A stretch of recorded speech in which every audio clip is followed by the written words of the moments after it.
there's a microphone right there to catch the last gurgles, and Technicolor to photograph the red swollen tongue. Hey, Vern. Future events such as these Angling? will affect you in the future. Damn you, Rabbit! You smell like fucking piss! You're watching The Projectors. Hell yeah! A film fan program discussing a variety of movies from history and around the world. What do you think of this boner I got? Featuring your hosts, Bob Sham. When you're Scandinavian, flopping out your mommy milkers is nothing. And Angela. If they were just gun perverts, this would be fine. Party! Thank you for selecting The Projectors. I want French pancakes like at IHOP. And now a preview of our film discussion.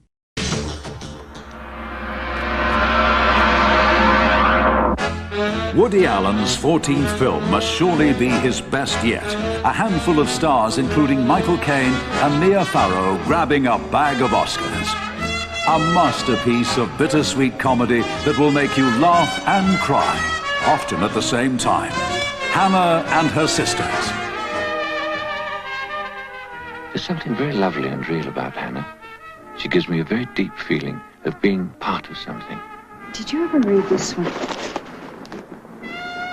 Elliot, don't! Lee, I'm in love with you. You mentioned to me yourself that you and Elliot were having some problems. You were having problems that are my business, which I don't see how you could know about in such detail. It's a good thing we had a talented daughter. I can only hope that she was mine. With you as her mother, her father could be anybody in Actors Equity. 2 months ago, you thought you had a malignant melanoma. Naturally, I had the sudden appearance of a black spot on my back. It was on your shirt. I'm gonna cry. You want my husband to have a child with you? Yeah, don't answer now. Just, take it home and think about it for a while. God, I should have married you years ago when you wanted to. I should have agreed. Oh, God, don't you know it never would have worked? It's an epiphany of the soul, if you know what I mean. No, I know exactly what you mean, Don. I don't know if you remember me, but we had the worst night of my life together.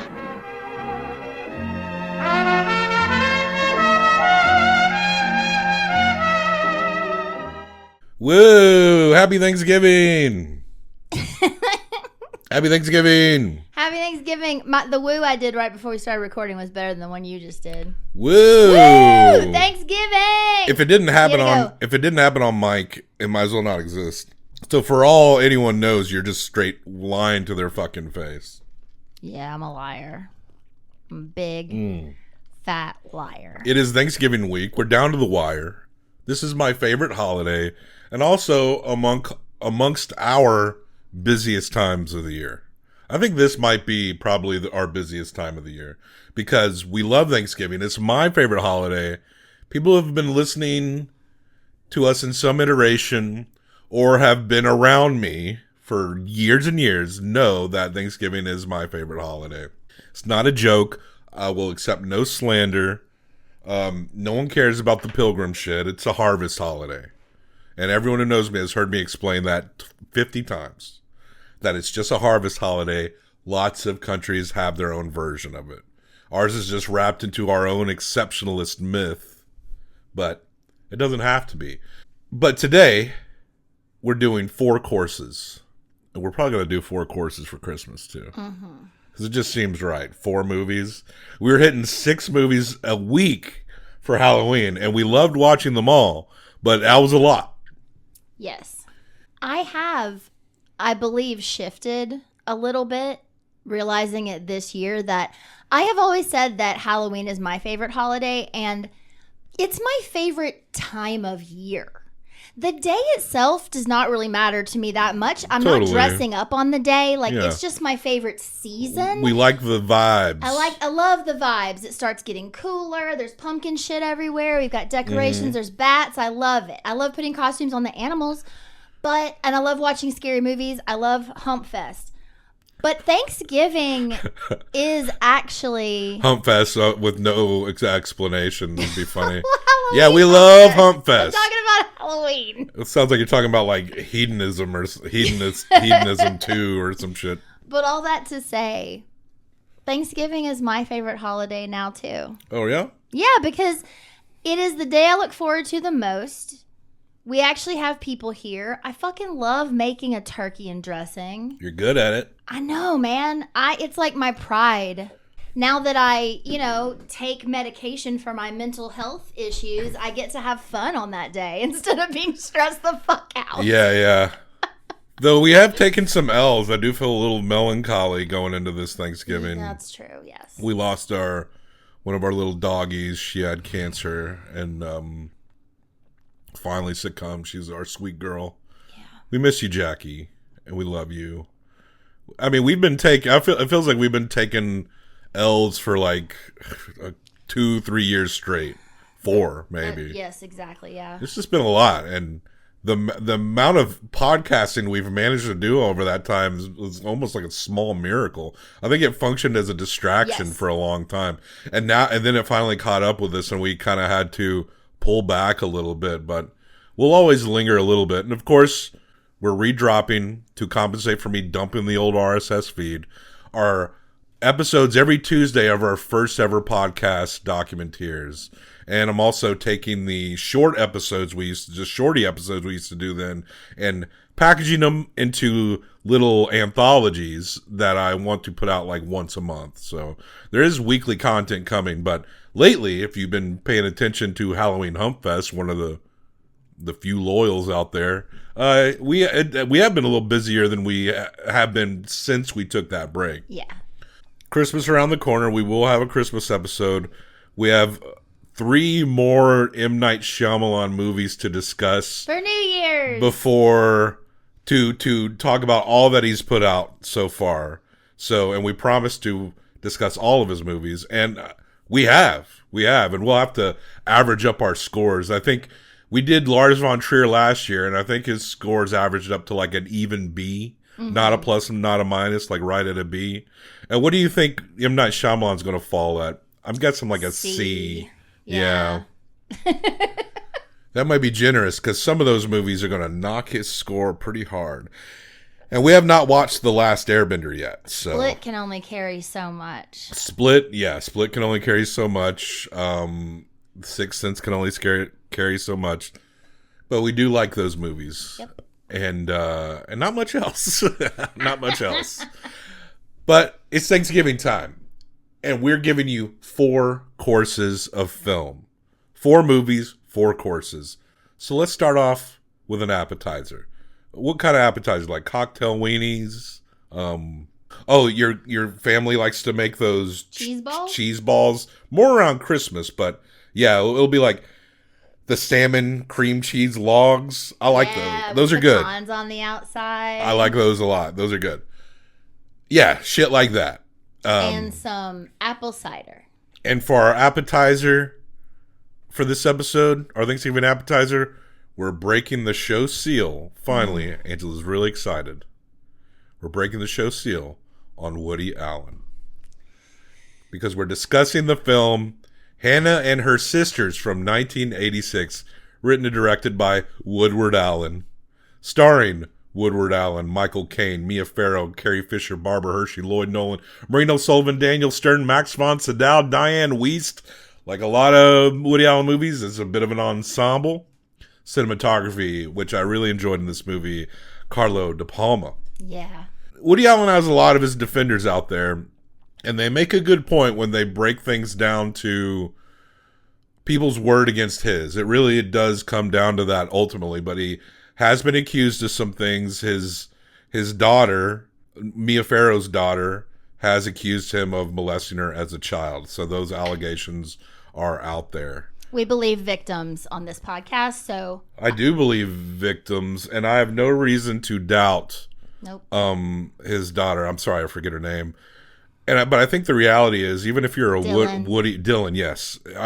Even if you are a Woody Allen fan, and I will objectively compliment this movie and his techniques and his writing in this movie, because both of these things can be true. It's just that when you talk, I mean, it's like that with Roman Polanski. I mean, he's made some of my favorite movies, and but there's going to be that asterisk, that reality that, and I think even Woody Allen's ardent defenders can't deny that there's always been a little smoke surrounding this guy, and what in the little stories and jokes and how his characters interact with women in movies and what he says. I mean, in Manhattan, which we will get to when we talk about state movies, he's dating a 16-year-old and he has to break up with her.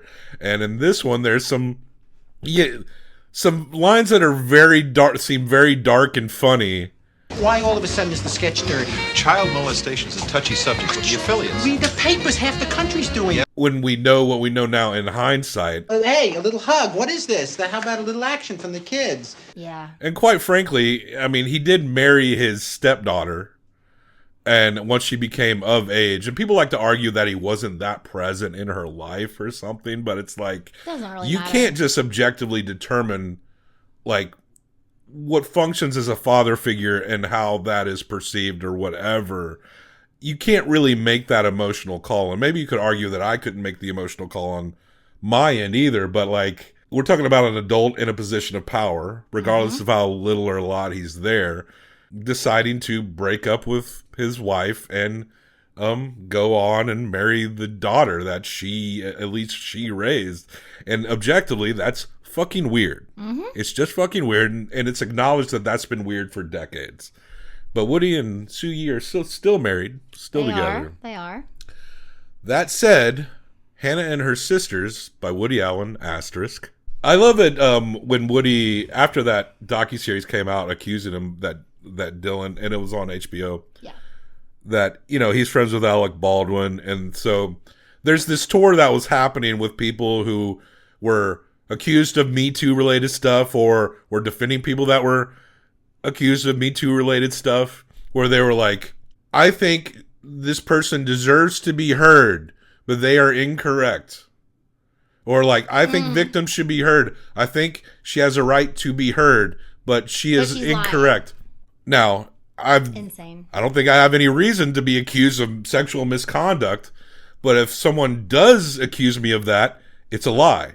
So what I'm not going to say is that this person should be heard. I'm going to be like, you're a fucking liar. Shut the fuck up. And I'm going to sue you for defamation for making shit up. That's how I would react. And a lot of people might find that to be like, whoa, he's going hard. But like, no. If I think if my position is, and I truly know I'm innocent, I'm not going to say that your lying ass should be heard. I'm calling you a fucking liar. You can't just be like, they should be heard, and then say they're lying. You're just trying to soft pedal shit. I don't know. That's always bothered me. No, I know. It's fake ass shit, because I always feel like it's like, you're saying this person needs to be heard, and you're saying they're a liar. I don't know. That makes you look guilty, because I'd be fucking pissed if someone was lying on my ass. And I would say that, you know, I would acknowledge that most of the times victims should be heard, but that this person is a fucking liar and no one should hear them. That's what I would say, but that's just me. But I guess, you know, one good thing about not doing sexual misconduct is that no one has ever accused me of it, so. Right. If you don't do it, you're way less likely to be accused of it. I find if you don't rape or molest or anything like that, people don't really tend to accuse you of it. That's just been my experience. Hannah and Her Sisters, 1986. One thing interesting about this movie is that there's no last names, and I checked the cast list. I was like, what is their fucking last name? No, it's all first names. And this movie centers around Mia Farrow as Hannah, the titular Hannah, and 3 stories that intermingle and come together, in which Mia Farrow's Hannah, is Lee Barbara Hershey, is that the youngest sister? Yes. Then you got Diane Wiest Middle. as Holly. She's the middle sister. And it makes sense because she's the attention-seeking one. Hannah is the oldest, and she is the one who seemingly has it together, tries to take care of everyone. She's like a semi-retired actress. Because she raised her children, and now she's gone back to act. Yeah, she's raised her children, but she's also somebody who seems to thrive on taking care of people, being the homemaker type. It seems to be something that comes naturally to her. And she's not only taking care of her children, she's taking care of her sisters, who are a various mess in some way. And she's married to Elliot, played by Michael Caine. And Elliot, we see him go through this, starts as an emotional affair in his head. God, she's beautiful. She's got the prettiest eyes, and she looks so sexy in that sweater. I just want to be alone with her and hold her and kiss her and tell her how much I love her and take care of her. Stop it, you idiot. She's your wife's sister. I can't help it. I'm consumed by her. It's been months now. And he goes on to have an affair with the Barbara Hershey character, Lee, the youngest sister. Yeah, and, you know, Hannah being the caretaker, Diane, the middle sister, what is her character's name? Holly. Holly is a bit of a mess. She is that middle child, also wants to be an actress, but has not had the success that her older sister had. So she's trying to also open a catering business with Carrie Fisher. She's all over the place, but she's also the funnest one. She's the one I would want to hang out with. She's got a drug problem. Cocaine addict. Yes, she did have. And then the youngest sister is very much the baby. She is beautiful and sweet, and maybe she's smart, but she very much has that quality that people want to take care of her, men and women, family and your husband, your sister's husband. She's the youngest sister, Lee, is in a long-term relationship with this guy named Frederick, an artist. He was her teacher, played by Max von Sydow. How fucking typical is that, right? And by the end of the movie, she's with another professor because she decides to go back to school. She's like one of those people that's perpetually always in college. We've known people like that. Or, you know, in a relationship where she feels like she and the Max Sydow, like his character, they have a very one-sided relationship in that he says he's in love with her and she's everything to him, but he wants to also like instill all of this knowledge in her, and he doesn't want anything to do with any of the rest of her life. He just wants her physically in his space. And he personally does not want to be out. He likes to be confined in his own world. He's just mad at everything all the time. You can kind of see why that relationship would not hold. Like you can kind of see, but when Elliot says his feelings to Lee, and we hear him narrate his emotions before he finally reveals it to her, she, even though she loves her sister, capitulates into this relationship, this affair, and they have this affair together, but Elliot is ridden with guilt. This movie starts in Thanksgiving and goes through 2 years, essentially. It hits 3 different Thanksgivings. So one thing that is interesting about, like, as far as their overall status, Holly and Lee are in a very similar position. But Lee is a little more flighty and carefree and loose, and Holly is much more self-conscious and guilt-ridden, and she really wants success and wants to make things work, but she also has addiction issues, which makes asking her sister for money, who will always give it to her, but also Holly feels more honest than Lee. Well, yeah, because Lee is taking on this position of the artist's I think Diane wife or whatever. I think Diane Wiest is her portrayal and her role is my favorite in this movie. Absolutely. I think she's pretty fucking great in this. She is, and I like what you said about her being honest. Like she is a fuck up. She knows she is. She feels guilty when she asks for money, but she also knows that if she's going to try to do this thing on her own and be successful at it, she needs help. Whereas Lee is someone who seems completely aimless to me, shiftless. She doesn't have a plan. She's a fuck up too. She just doesn't look at herself like that. But she's not trying either. Yeah. She is letting herself be taken care of. She's propped. Yes. An emotional. So to me, they're in different places. Yeah, these men in her life that come and go kind of give her the emotional cover to where she doesn't have to. She's never alone. Stew on herself the way Holly does, who's very hyper conscious about that. And I got to give credit to Woody Allen's writing for having such a distinct vision for each of these characters, the way they're so rounded out. And one thing about Holly is that she is not quite as sophisticated as the rest of her family. You do get the feeling that Lee is kind of a pretender in a way. Oh, yeah. But she knows how to talk that language through constantly going in and out of academia, right? I mean, bullshitters learn bullshit from someone. The whole family is like kind of a little upper echelon in a way. Yeah. They're from these parents who were actors growing up, and they're a couple that argue, and the father's a drunk, but they have managed to stay together all this time. The mother's also a drunk, and she flirts with everybody all the time. And so, of course, we have a fourth story where with Mickey, is played by Woody Allen, who is Hannah's ex-husband. He has 9 non-biological children with her, and he's friends with her now. And he once dated Holly, but it didn't work out because he took her to a jazz club and she thought it was boring and shitty, which I thought was very funny. The weird thing about that, though, and they reference it before you meet him and know that he's Hannah's ex-husband, Hannah set Holly up with him. Yeah. Which in and of itself is bizarre. So she's trying to give her sister to her ex-husband while her current husband is fucking her other sister. Now, Holly takes some money she borrows Family. from Hannah and starts a catering business. And this is what's interesting, is that Holly is actually accomplishing little things. Mm-hmm. Like, by our standards, if you run a catering business and people are paying you, you're doing good, right? She's doing the most. She's scrappy. She's out there. She's trying things. But her family are upper crust. So when she's comparing herself to them, as she's always comparing herself to her sister, Hannah, she still is going to come up short. Mm-hmm. And there's a scene where, and I thought this was an amazing scene because I cited this cinematography by Carlo De Palma. And I really like the scene where Carrie Fisher's there, Diane Wiest, and Sam Waterston is in the middle. And they're at the island, they're in the kitchen.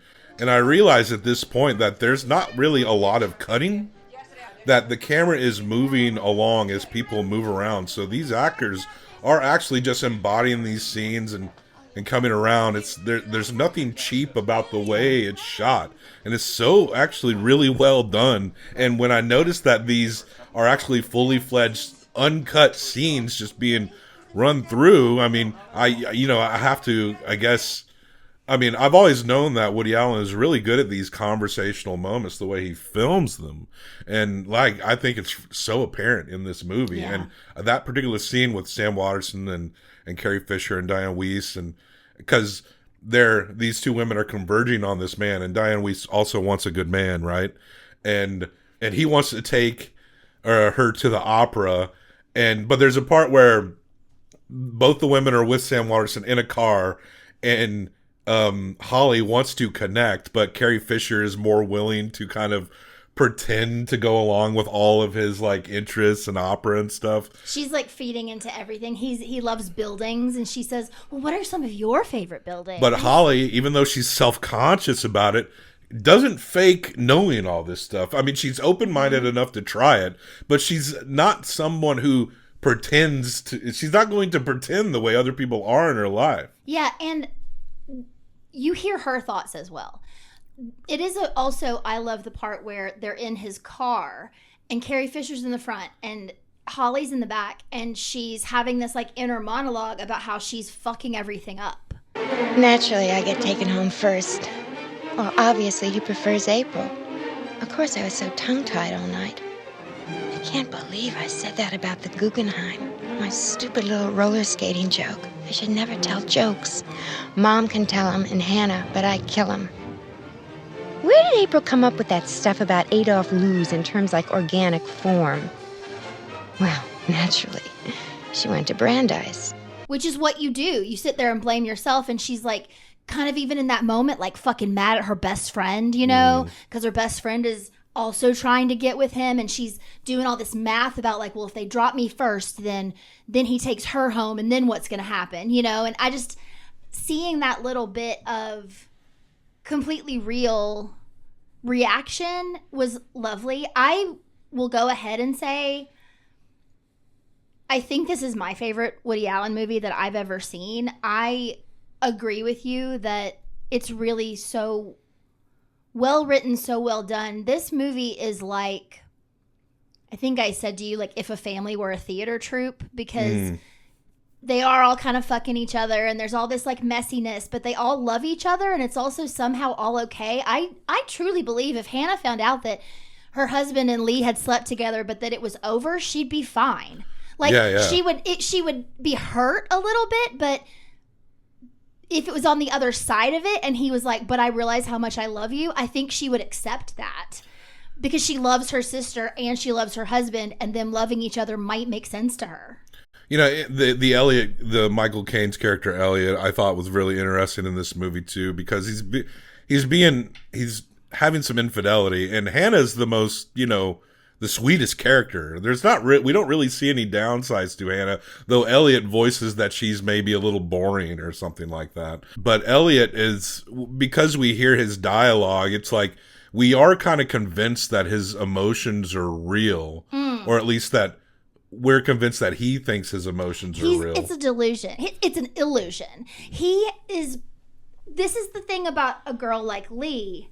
I don't think there's any malintent there. She is just doing what feels right to her in the moment, but she is kind of more free-spirited in that way. Self-absorbed. Men, older men, as we see literally 3 times in this movie, are projecting onto her all of their ideals. She's beautiful and she's young and she's sexy, and so she is perfect and everything that you've ever wanted. Mm-hmm. But it's not real and it's not day to day. And the teacher at the beginning, it was day to day, but he only if she would do everything exactly as he wanted it. And she said when she was leaving him that she felt suffocated. She needed to breathe. And that makes sense because she never brought herself into the situation, and he just went with that. I thought Michael Caine did a good job of playing this role almost like this dumbass, he's a grown man, but he was almost like this dumbass little boy who couldn't handle his emotions, and the way he's a romantic. He knows Lee is going to be in this area, so he's sprinting around the long way down the block, making up lies, trying to run into her to make it look like he just randomly ran into her, until he completely just can't control himself, and he just announces his feelings for her. Lee, I'm in love with you. What are you doing? I'm sorry, I have to talk to you. There's so much that I want to tell you. I have been in love with you for so long. But once he gets what he wants and she gets what she thinks they want, once they're apart from each other, they are easily distracted from each other, and Elliot is racked with guilt. And throughout the movie, he never leaves Hannah. He never does. And she doesn't want to. Because he knows that probably that Hannah's too good for him. And I think he actually literally knows that. Mm-hmm. And that kind of scares him to lose her. Well, and Lee even tells him, this is not going to last because you are going to realize that you love Hannah more than you even know. Lee does have that bit of it where it's like, you're doing this with me, but this is not your life.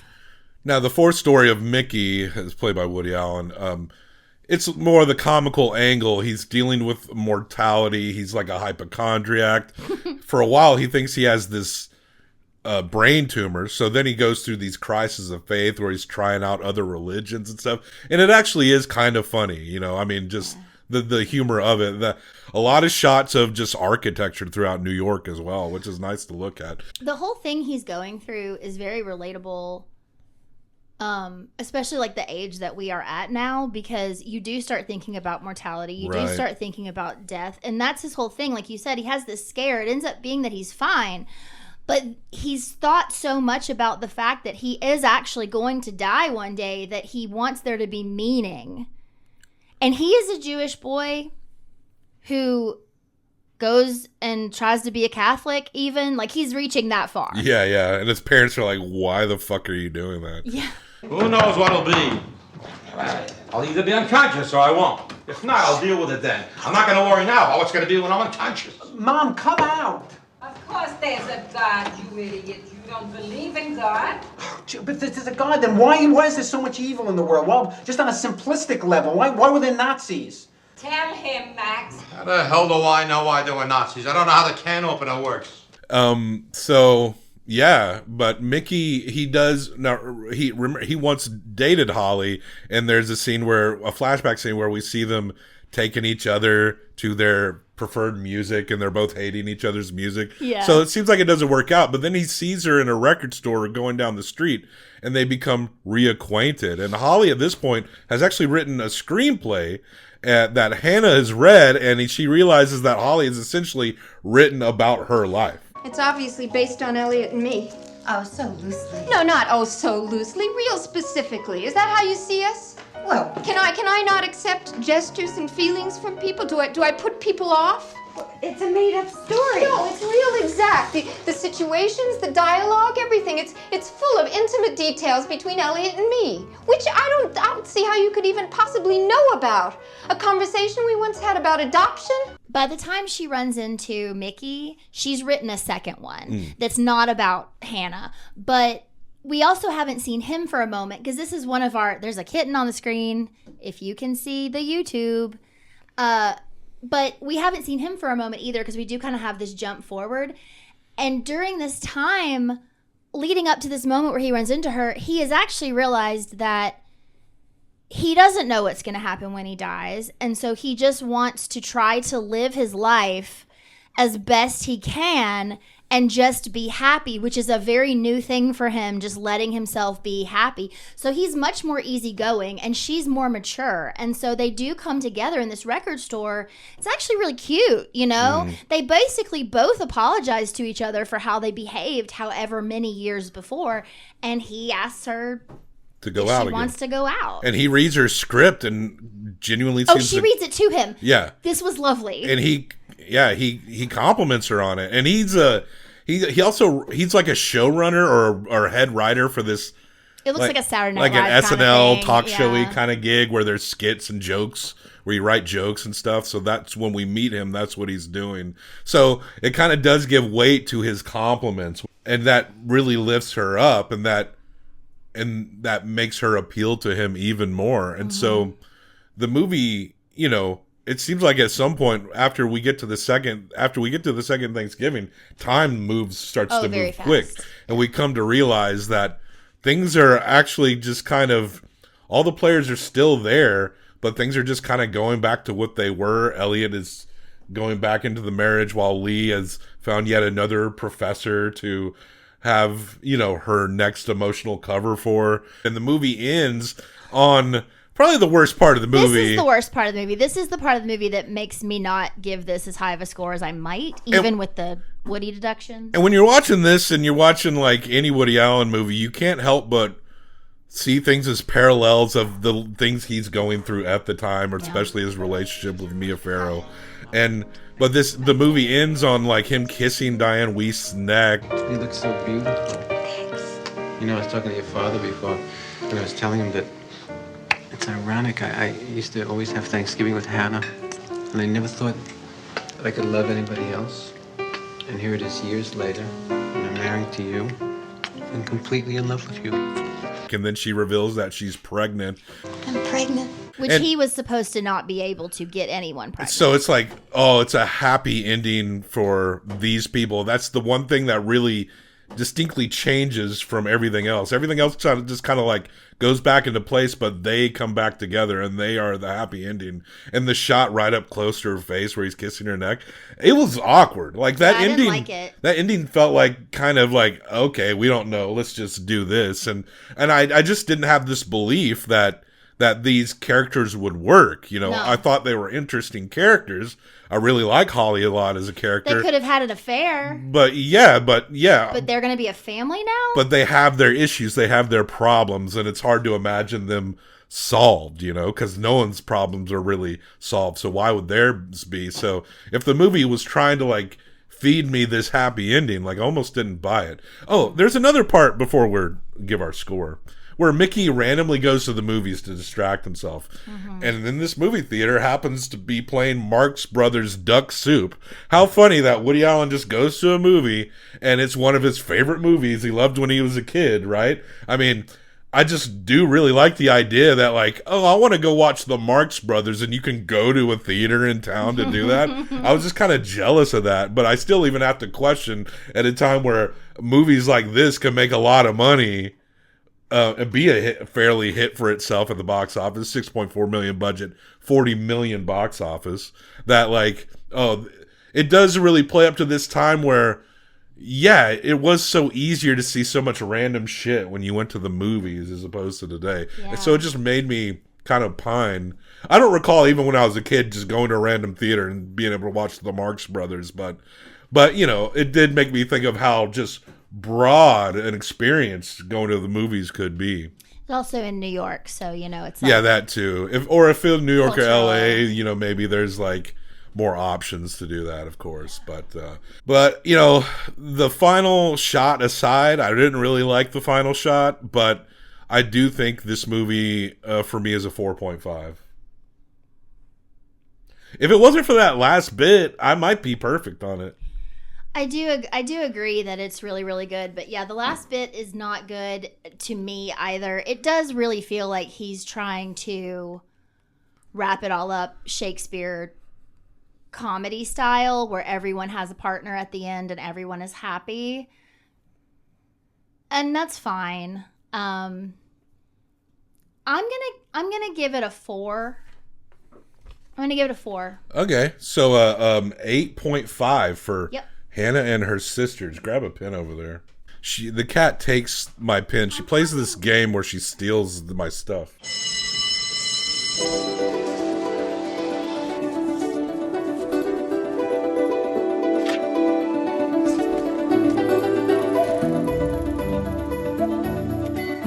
Hi, Mrs. Rossi. I'm here about the weekend job. Come on in. They put him in a veteran's home, but he hated it.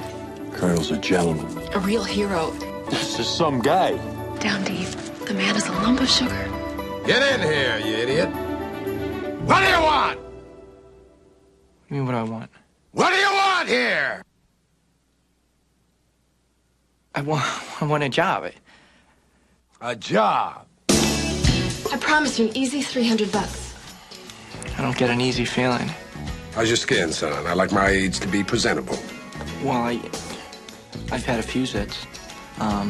But my roommate, he let me his clinic because he's from Chestnut Hill and he's got The this. History of My Skin by Charles Sims. Get out my dress blues. They're in a garment bag in the closet. Are we going someplace, Colonel? What business is that of yours? Don't shrug, you imbecile. I'm blind. Our destination is New York City. I'm just gonna have to turn right around and come back. Charlie's having a difficult weekend. How does he look like he's holding up? Oh, he looks fine to me. Don't think I can't see women, because I can't see women. Boy, you have a one-track mind. Women are the essence of life. She's wearing Floris. Fleur de Rocaille. Ogilvy Sisters soap. That's amazing. Well, I'm in the amazing business. I should be getting back to school. Ooh. I don't think you're gonna make it. You said that the last shuttle leaves at 10 o'clock. I lied. All I want is one last tour of the battlefield. You're just in a slump right now. How would you know, watching MTV all your life? Woo. From Martin Brest, director of Midnight Run and Beverly Hills Cop. Make your own rules, be your own board of governors, pay your own dues. I don't know whether they shoot you or adopt you. It's not much of a choice, is it, sir? Al Pacino. Chris O'Donnell. Scent of a Woman. What a marvelous place. Time for the second course. Thanksgiving's not really served in courses. I mean, not in our household. So we'll just say these are the side items, right? The green beans, the yams with the marshmallows on them, and the pecans. What else is a great side item? Mac and cheese, if you like that. Some people have mashed potatoes. Mashed potatoes and gravy. Why you would eat mashed potatoes and dressing? That seems a little much for me. Yeah, it's a lot. We've done it though. Turnip greens are common in southern Thanksgivings, so the second course is our side items, and we're talking about the Martin Brest Oscar-winning film from 1992, "Scent of a Woman's Pussy," starring Al Pacino and a young Chris O'Donnell and a young baby boy Philip Seymour Hoffman, who I still kind of feel like would have been more interesting if they switch roles. Yes. But young Chris O'Donnell this isn't even his first nice guy prep school role. He was in School Ties playing the friend of Brendan Fraser.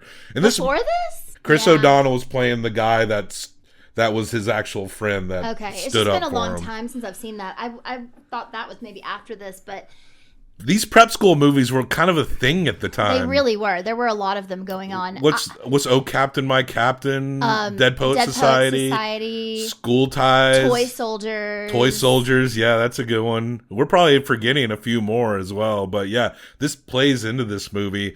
And this is a movie I watched a lot when I was younger, like a lot. And I probably got a lot out of it, like how maybe I was inspired as a kid by like Forrest Gump or something. But it also, the way I watch it now, I watch it in a more humorous fashion, and I still am pretty entertained by it now. But it is kind of like this Forrest Gump way of looking at it, where it seems a little more ridiculous than the way I thought it was when I was a kid. But I'm still getting like, it's kind of making me laugh in ways it didn't when I was a kid. But there are some conceits here that I have a hard time going with in this movie. But Al Pacino, he won Best Actor for this role. He's great in this role. I think he's usually really is, fun. right? He's a really good actor. I did not like Chris O'Donnell in this film. He had a lot of difficult to deliver lines, sure, but he just seemed dumb. He really did cry in that scene. Oh, I believe that. Because I wanted to check in on that. But what happened, you'll notice we didn't get the tear running. Yeah. Because they were gutting out of focus, and when he started crying, it was in soft focus. You couldn't see it. Aww. So they missed that shot where he actually started crying. So I am impressed that Chris O'Donnell managed to do that. I do think that he seems like a very sensitive person and actor, and that's why he's good at playing these like nice guy supportive roles. I also think that's why we don't really see him do so much now, because you would think someone of his time period would have gone into like action star mode, you know, or leading man mode, and that just didn't really happen. Of course, the Robin of it all from Batman and Robin might have had some effect on that. I think that did stagnate his career for sure. But he was always this goody two-shoes dude. And in this one, there were just these lines, and like I said, maybe it's the script more than him as an actor, but there were just things that character said that I just was like, can you stop talking? Like, why are you saying these things? Everything is explained to him, the what, where, why, what Frank is going to do, what he wants to do. And then he'll be like, what do you mean? But he still doesn't seem to get it. The character does come off kind of stupid, Yes. especially when things are literally explained to him within the first 30 minutes of the movie, right? Also, when anyone does an Al Pacino impression, they're kind of doing this movie. Oh, yeah. This is the movie cadence that he speaks in this movie, I was laughing when I didn't even get the joke. Like, he made a couple of jokes, references I didn't get, but it's just the way he does it. I like to think that before this movie, Al Pacino was like a Dog Day Afternoon kind of version or some shit. But yeah, after this movie came out, like, this is what everyone doing an impression of Al Pacino sound like. They said "hoo-ah" and shit like that. He apparently took that from the guy on set that showed him how to dismantle and put together back a gun. He was ex-military. Because military dudes say that. Yeah, military dudes and say he's a that. Military dude. So when he did good with his guy as he's training him, the guy would be like "hoo-ah," and he's like, "Oh, I'm gonna just straight up fucking take that." Hell yeah. And now, that's Smart idea. kind of what you remember the most from this movie. Yeah. And to talk about movies at a time, as I mentioned in Hannah and Her Sisters, in which you would go back and go into the movies, you could watch several different kind of movies because movies on average could be more successful, easier. This film opened at number 20 at the box office. What?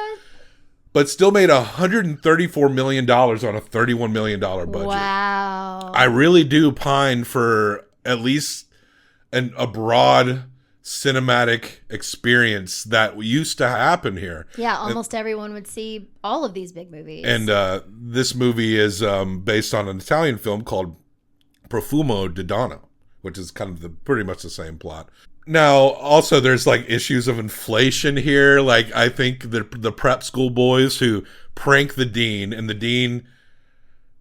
the prep school boys, they prank the dean, and they're these yuppie kids. They're at Baird, and Chris O'Donnell witnesses them doing something. And is caught by a teacher. Him and George Jr., Philip Seymour Hoffman's character, they know who's doing the pranking, who's fucking with shit.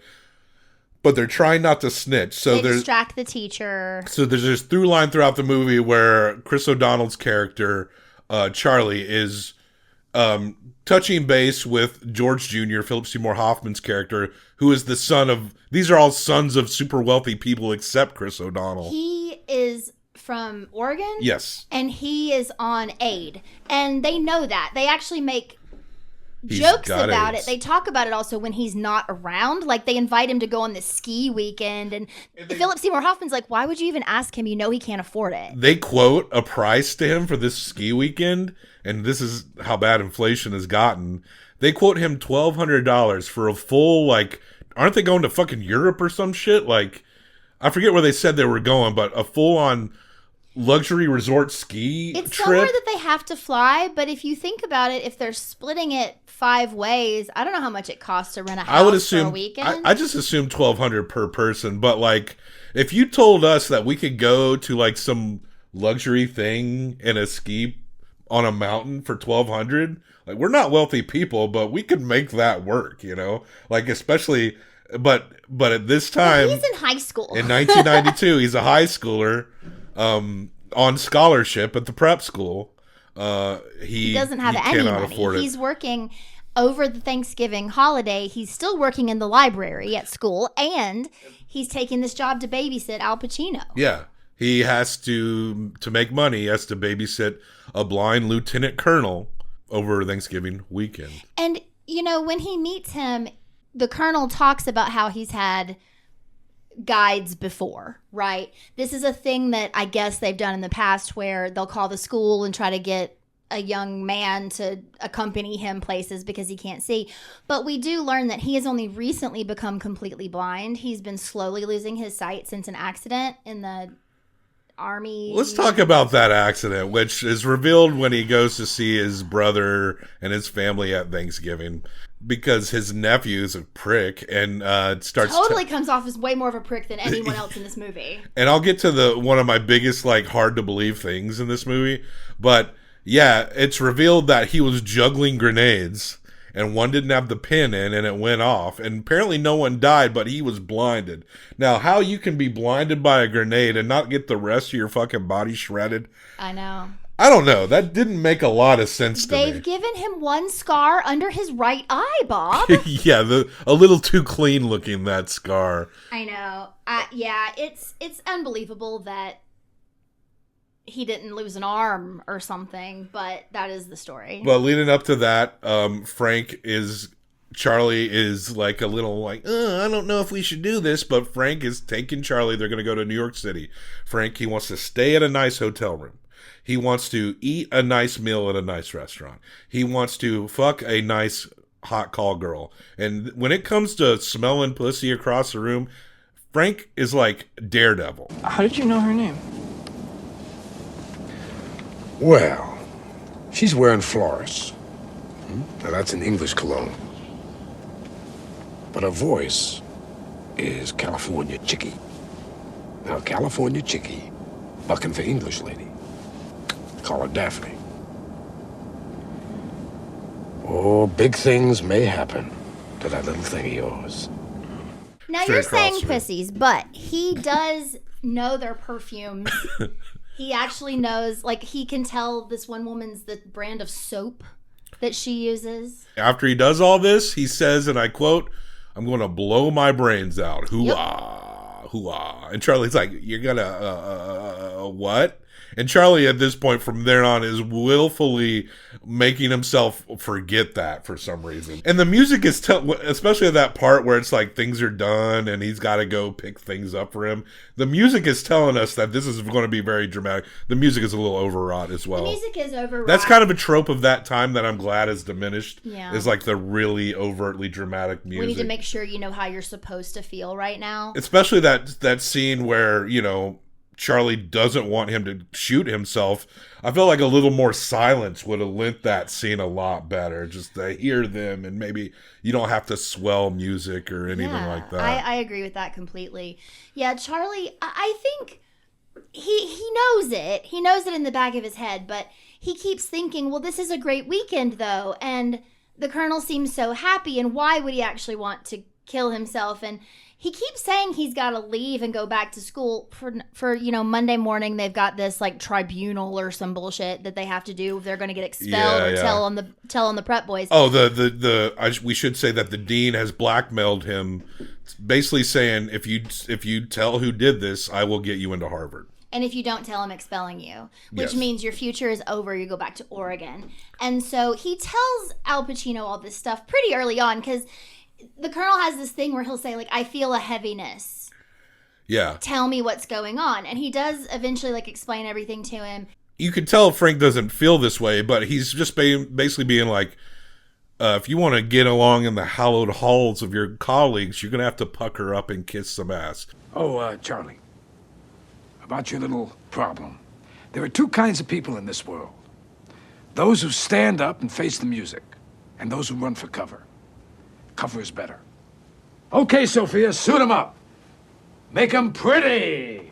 Yeah. You're going to have to be a snitch, but it's kind of like a test. Like Yeah. Frank doesn't actually respect that, No. but he just thinks like, this kid's, he's just going to do what everyone else in this position does to get ahead. He also does seem, though, I think he rides that line really well because, no, he doesn't respect it, but he is also telling this kid, if you don't, you're done.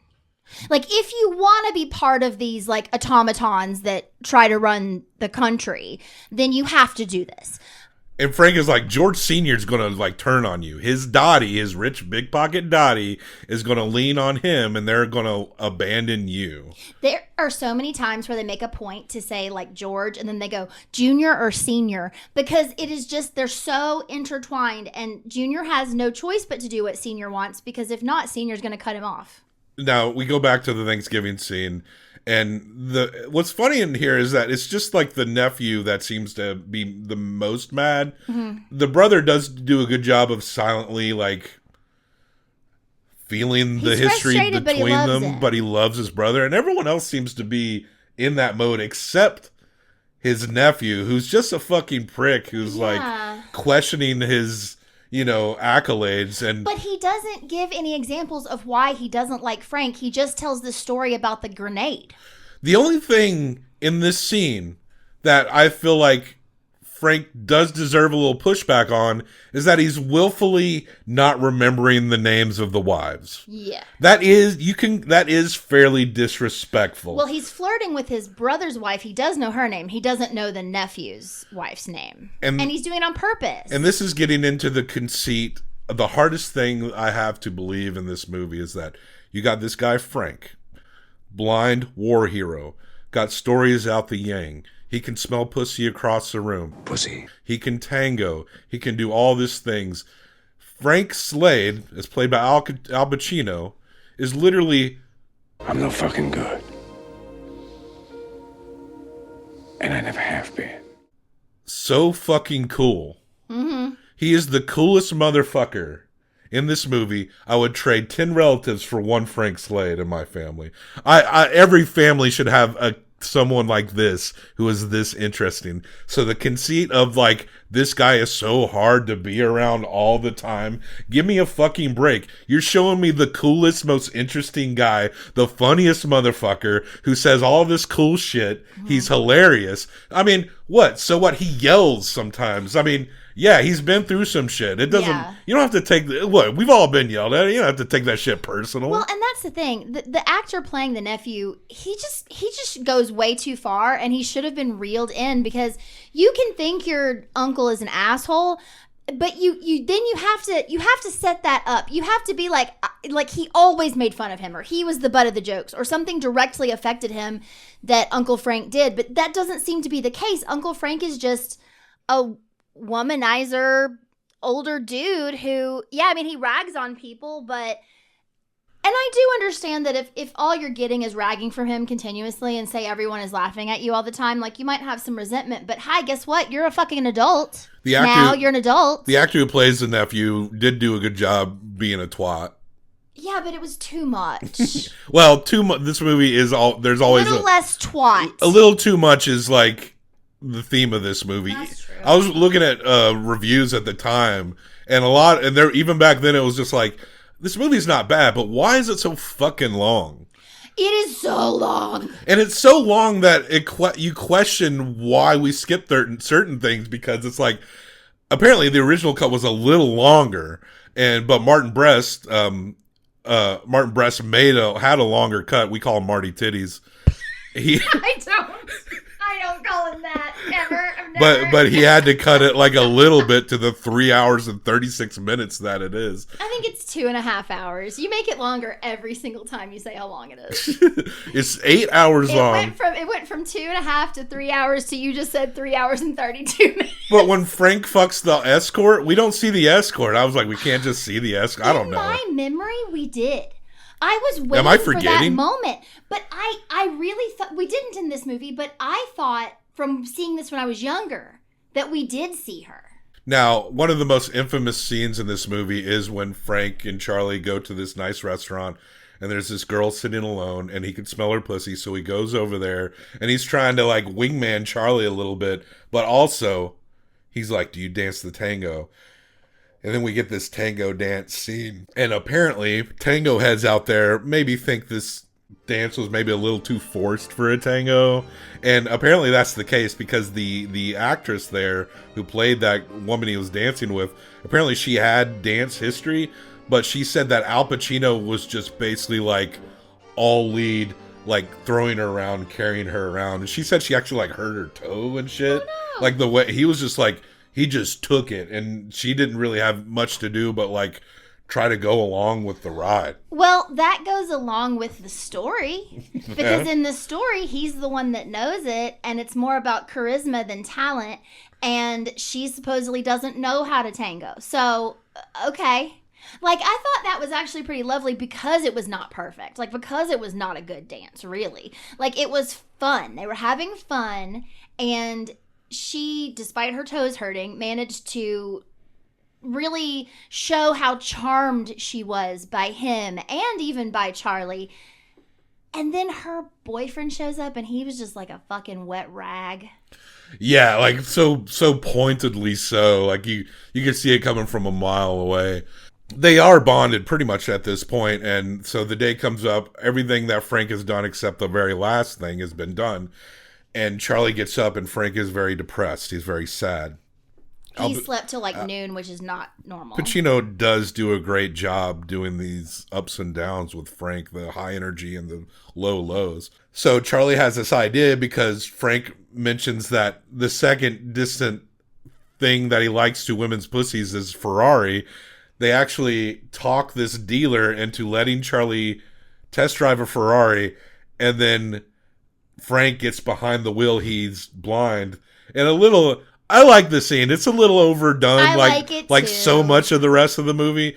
But of course Frank puts the pedal to the metal, and Charlie has to tell him when to turn and stuff until they get pulled over by Ron Eldard, who we discussed in the Nancy Savoca film Love Story. True Love. Ron has a bit role as a cop here. I think he's adorable. And so Frank has to pretend he's not blind while he's talking to this cop, but the cop is very charmed by him. Yeah, I mean, he is the most charming guy. This in is the what world. I'm saying. This guy is. I mean, he may hold court a little too hard, but this guy is not a hard guy to be around. He's cool. Yeah. I would flatter this motherfucker always. Me and Frank Slade would be buddies. Like, if he was at my Thanksgiving, I'd be like, I'm gonna sit by him. I'm going to make sure he's okay. I want to hear everything this fucking crazy pussy hound has to say to me. Pussy. And maybe give me some tips on, like, pussy scents and what to look for. I think you've said pussy more in this episode than any episode we've ever had. And a very dramatic scene that actually is pretty good. Charlie gets sent out, but his dumbass is delayed and realizing that he's probably going to kill himself. So he walks in and he sees Frank putting on his military blues. And it is a drawn out scene, but Frank is pointing the gun at him because Charlie wants to stop him. He's like, I'm going to shoot you. I'm going to shoot you. And then they kind of wrestle until Charlie's like, you know what? So give up. You want to give up, give up. Because I'm giving up too. You said I'm through, you're right, I am through. We're both through, it's all over. So let's get on with it, let's fucking do it. Let's fucking pull the trigger, you miserable blind motherfucker. You miserable blind fuck. Just shoot us. Shoot me. My life is over too, because at this point he knows his so-called prep school friends have abandoned him. Oh, yes. Because Frank doesn't want for himself what he wants for Charlie because they care about each other. That does settle Frank out. And we see Frank drop him off at Baird because it's time for his school court, Baird court. And he drops him off and they say the goodbyes. And I like it where Charlie starts to be heartfelt, and then Frank's like, "All right, I'll see you on Christmas." So like, come around on Christmas. But he does say to him, like, you know, I'll see you. So we go into the scene, and Charlie sits there, and he's alone. And who walks in but Frank with the limo driver that's been throughout the movie that they've been paying this whole time. I forgot this had happened. I did know that it was going to happen in that moment, however, because we had to pause right before this scene, and this feels like the end of the movie, and there were 30 more minutes. That's because we need this full-on episode of Prep School Perry Mason going on. Well, you've got the dean standing up in front of the entire school. He's called this assembly. No one's allowed to do any work or school until they settle who ruined his car. Who gives a fuck? But he's like swinging his dick around on stage, acting like he's the judge and jury of everything. And you've got Philip Seymour Hoffman, George Jr. sitting with George Sr., who is... And Philip Seymour ridiculous. Hoffman is just very uncomfortable and ultimately, sheepishly, is drug out and he ends up snitching on his friends.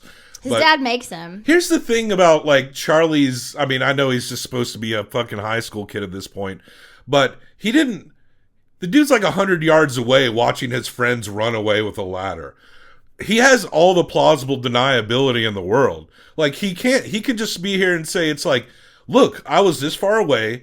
The teacher saw me and George Jr., so this teacher can vouch that we were not directly involved in what happens.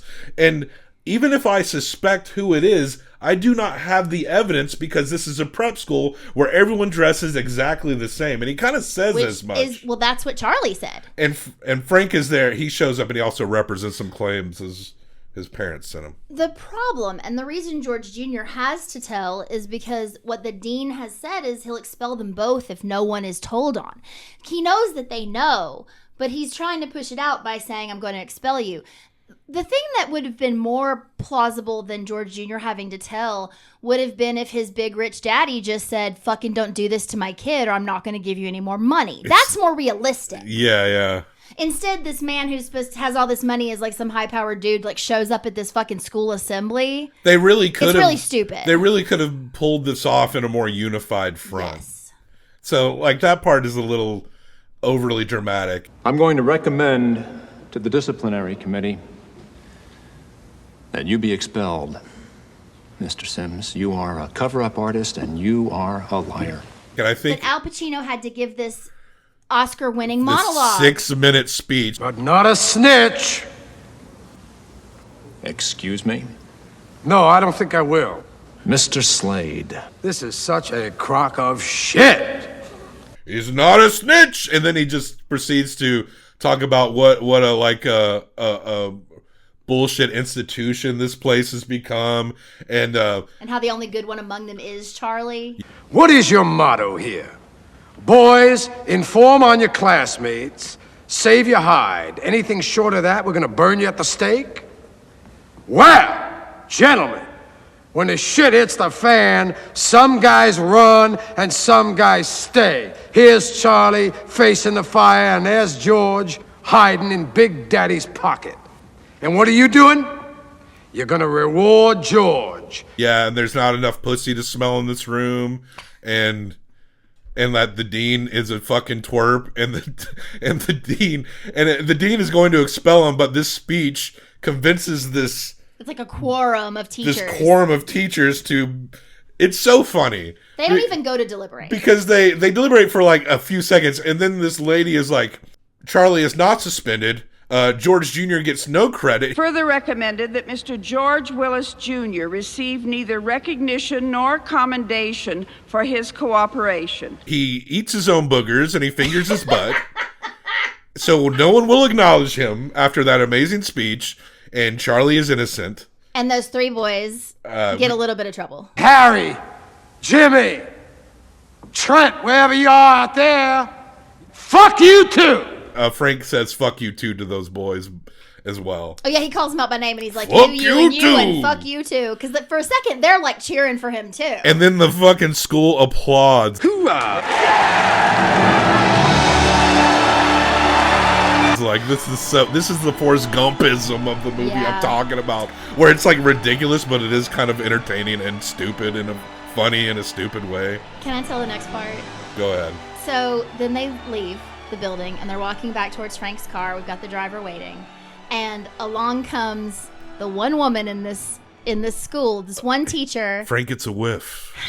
He gets a whiff. And he, of course, tells her what perfume she's wearing. And you know, they chat for a moment. He has divulged earlier to Charlie that the thing he's always wanted is to have a woman stay with him. You know, he's had a lot of women, but they're never there in the morning. Like, he wants a woman that he can hold. That's on Frank if they're not there, because he's got all the fucking swag. It's his fault that the women aren't sticking around. No, I agree with you. I don't think he's ever been ready. I think it's like an excuse. It's like, oh, this is how my life is and whatever.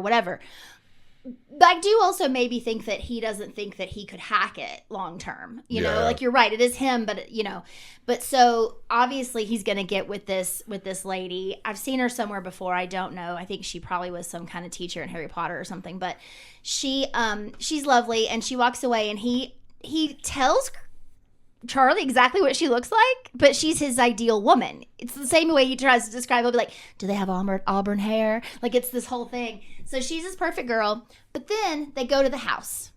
And we didn't talk about them before, but I love this part because earlier on, his niece and her husband and 2 kids are who take care of him. He calls them the Flintstones at the beginning.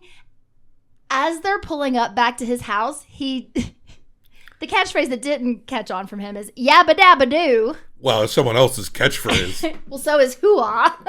Well, I mean, but like, I know. It's not a culturally known Well, I was thing. being silly. But yeah, so he goes up and he actually has like a tender moment with the kids. Yeah. And he tells Chris O'Donnell, like, you have to come and have dinner with us. And So, yeah, they're friends now. yeah.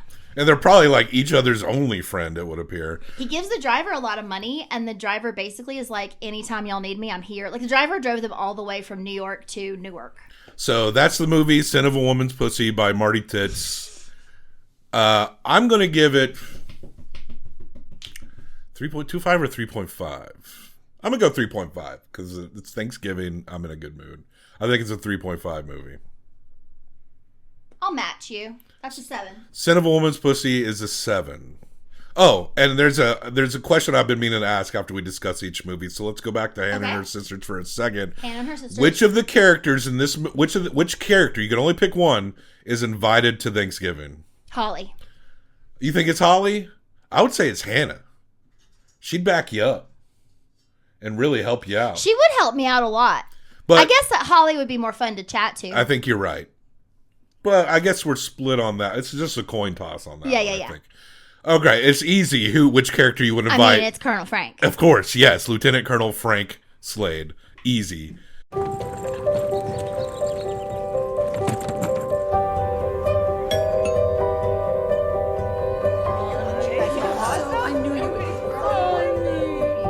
Where have you been?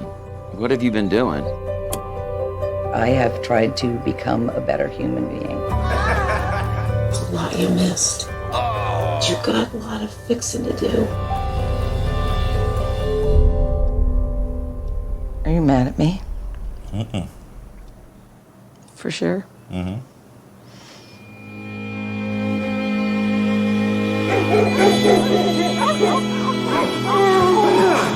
But I just want to be close to you and make up for lost time. I have stayed away while I was healing myself.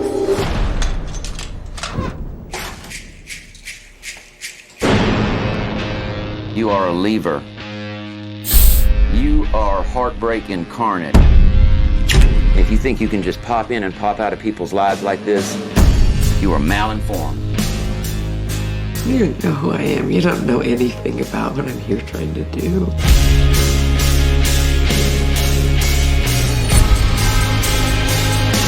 What's going on with you? Which I totally hates me.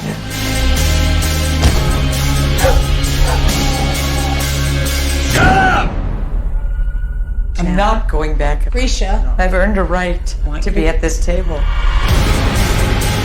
Did you lie to me? You look at me and tell me you love me.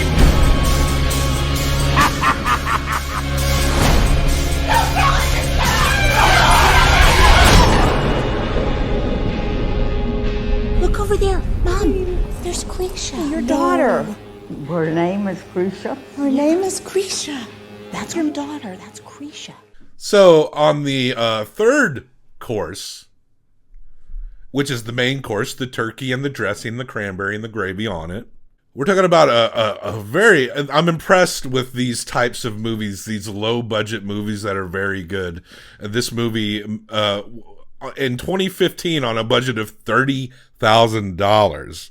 And if you can pull out a movie and get it in some theaters for $30,000, you're going to make your money. The box office was $144,000. That's amazing. Which is, if you just throw that number out in a vacuum, everyone will call that a failure. But for a $30K movie, that actually does amazingly well. For an independent film, this was an A24?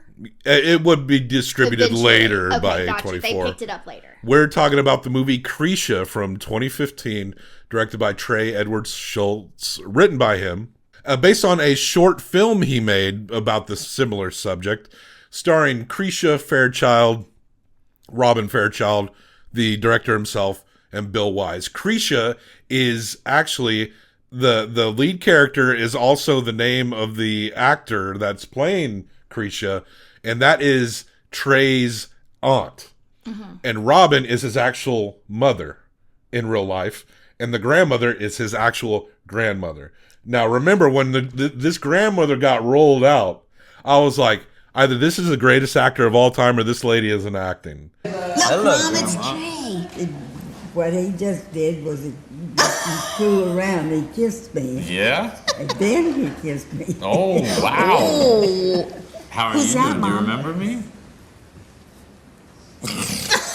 What'd she do? Is that a yes? Who is that? What did you think I had? Do I remember you? I don't know. If I hadn't been there, you probably wouldn't have been born. And she wasn't acting. And she wasn't acting, but the fact that he got this out of her, and this was all shot at his mother's house. It's kind of amazing. And this explains how he's able to do it so cheap, because he's got his whole family on it. Mm-hmm. And I think I don't know if he's related, but the guy who plays Doyle, the wise-ass performative uncle, is Bill Wise, who's also, this is all takes place in Texas in the Austin area, and Bill Wise has starred in Richard Linklater movies here and there. Okay. So another Texas Austin alum. So Bill Wise, as far as Krisha Fairchild is a working actor, but Bill Wise might be the only one that may be the most recognizable. Sure. Outside, and everyone else is literally family. Mm-hmm. So if you get your family in on it, and you're good enough at giving direction to your family, then I could see how you could come up with a pretty good movie for $30K. I really think he's a great writer and director. He's not really a great actor. I think it was probably important for him to play that role because he probably felt he needed to. I think his character was also pointedly quiet. I think maybe he realized that too. Pointedly quiet, pointedly brooding and upset, and understandably so. The way that he did, though, even now as you just said that, there are certain things that he did that made me think he wasn't actually good, which really is probably more realistic to how someone might act in a situation. When you feel uncomfortable, you might be that awkward. This is a Kickstarter movie. It had a goal of $10K, and it made $14K. And then other backers put that budget up to $30,000. That's great. Now, Krisha she's the black sheep of the family, and she's coming home for Thanksgiving. And apparently they're and you can tell that she hasn't been there in a long time. And she is actually the character of Trey in the movie. That's his mother, but he has been raised by his aunt and uncle. Right. And he has not seen his mother in as long as anyone else or talked to her. She says multiple times throughout this movie that she has been away to fix herself, to work on herself, to become someone who is a good person who can now be part of this family. She thinks she's ready and her sister has said, yes, come, we're gonna have a family Thanksgiving. The way this movie deals with a person with addiction and the tropes of that people go through with addiction and how they talk, especially when they've struggled so long in their life. Krisha's in her 60s. Yep. Like, it is really like, we all know a Krisha. And this movie kind of hit pretty hard because it's not a one-to-one scenario, but I'm someone who was raised not by his mother, but by his grandmother. And for different reasons, I can't really, addiction's not really to blame. You maybe wish it was a little more or something, but Addiction not is to get into all that. But, you know, disease and mental health issue like other things. But this idea that Trey is like, you know, when Krisha first arrives, he does acknowledge her and gives her a hug.